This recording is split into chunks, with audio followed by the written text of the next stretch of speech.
সাধারণকালের দশম সপ্তাহ মঙ্গলবার প্রথম পাঠ শিষ্যচরিত গ্রন্থ 11 অধ্যায় পদ সংখ্যা 21 থেকে 26 এবং 13 অধ্যায় পদ সংখ্যা 1 থেকে 3। বার্নাবাস ছিলেন পবিত্র আত্মার প্রেরণায় এবং খ্রিস্ট বিশ্বাসে অনুপ্রাণিত এক মানুষ। আন্তিওখ নগরে অনেকেই প্রভুকে অন্তর থেকে বরণ করে নিয়েছিল। এই কথা জেরুজালেম মণ্ডলীর কাছে গিয়ে পৌঁছল। তাই বার্নাবাসকে তখন আন্তিওখে পাঠানো হলো। তিনি এসে যখন দেখলেন ঈশ্বরের অনুগ্রহ সেখানে কেমন সক্রিয়, তিনি তখন আনন্দিত হলেন।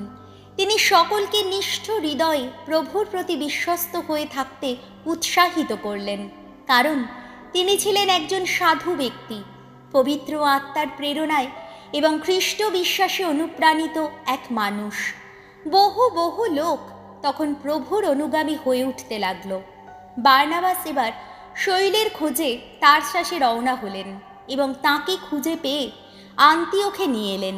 তারা দুজনে পুরো একটি বছর সেখানকার মণ্ডলীর অতিথি হয়ে রইলেন এবং বহু লোককেই ধর্ম শিক্ষা দিলেন। এই আন্তিওখ নগরেই শিষ্যদের খ্রিস্টান নামে প্রথম অভিহিত করা হয়। আন্তিওখ মণ্ডলীতে তখন কয়েকজন প্রবক্তা ও শিক্ষা গুরু ছিলেন। এরা হলেন বার্নাবাস নিজে, নিগের নামে পরিচিত সিমেওন, সাইরেনির লুসিয়াস, সামন্তরাজ হেরোদের সঙ্গে প্রতিপালিত মানাহেন এবং স্বয়ং শৈল। একদিন তারা প্রভুর আনুষ্ঠানিক উপাসনা করছেন এবং উপোস করে রয়েছেন। এমন সময় পবিত্র আত্মা এই কথা বললেন, বার্নাবাস ও শৈলকে আমি যে কাজে আহ্বান করেছি, আমি চাই আমার সেই কাজের জন্যেই তাদের তোমরা স্বতন্ত্র করে রাখো। তারা তখন উপোস করে প্রার্থনা করার পর এই দুজনের ওপর একবার হাত রেখে তাকে বিদায় জানালেন। প্রভুর বাণী। শাম সঙ্গীত ধুয়ো। সবার কাছে জানিয়েছেন প্রভু পরিত্রাণের মহামঙ্গল বাণী। ভগবানের উদ্দেশ্যে গাও আজ নতুন গীতিকা। করেছেন তিনি কত অপরূপ কাজ। তার ওই ডান হাতির শক্তিতে, ওই পুণ্য বাহুরি শক্তিতে ত্রাণ কর্ম করেছেন তিনি। ধুয়ো।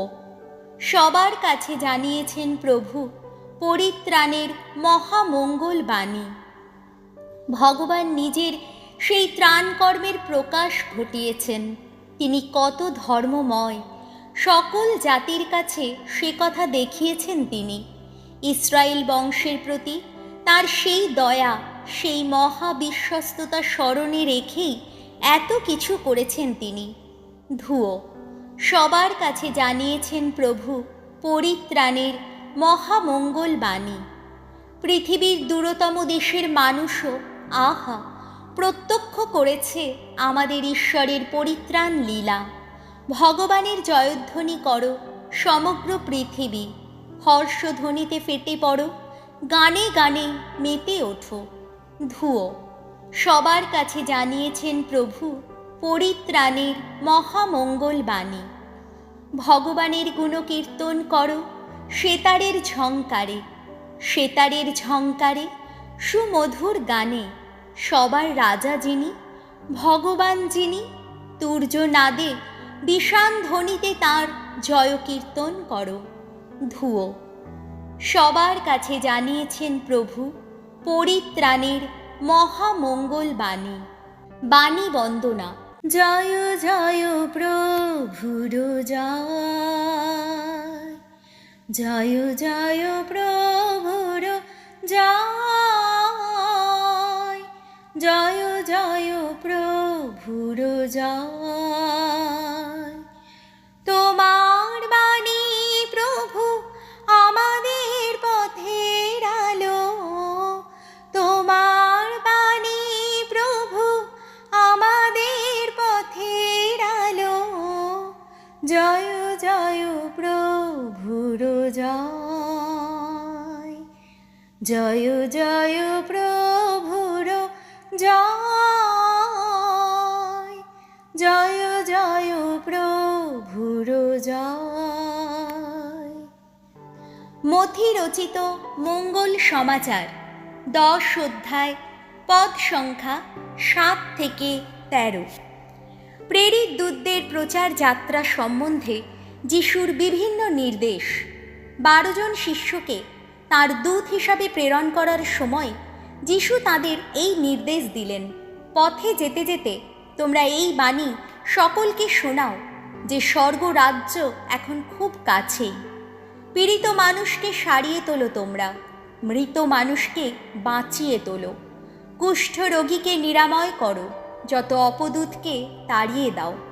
বিনামূল্যে যা পেয়েছ বিনামূল্যেই তা দিয়ে যাও। কোমরের কাপড়ে বেঁধে সোনা রূপো টাকা কড়ি কিছুই তোমরা সঙ্গে নিয়ে যেও না। পথের জন্যে কোনো ঝুলিও নিও না, সঙ্গে একটার বেশি দুটো জামাও নিও না, জুতো কিংবা লাঠিও নিও না।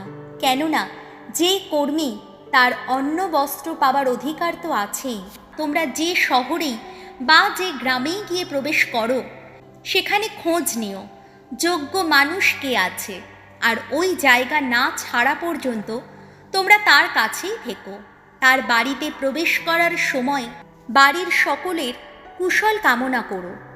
সেই বাড়ির লোকেরা যদি সত্যি যোগ্য মানুষ হয়, তোমাদের ওই শান্তি আশীর্বাদ তাদের ওপর গিয়ে অধিষ্ঠিত হোক।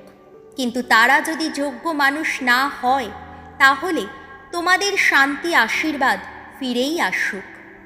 প্রভু যিশুর মঙ্গল সমাচার।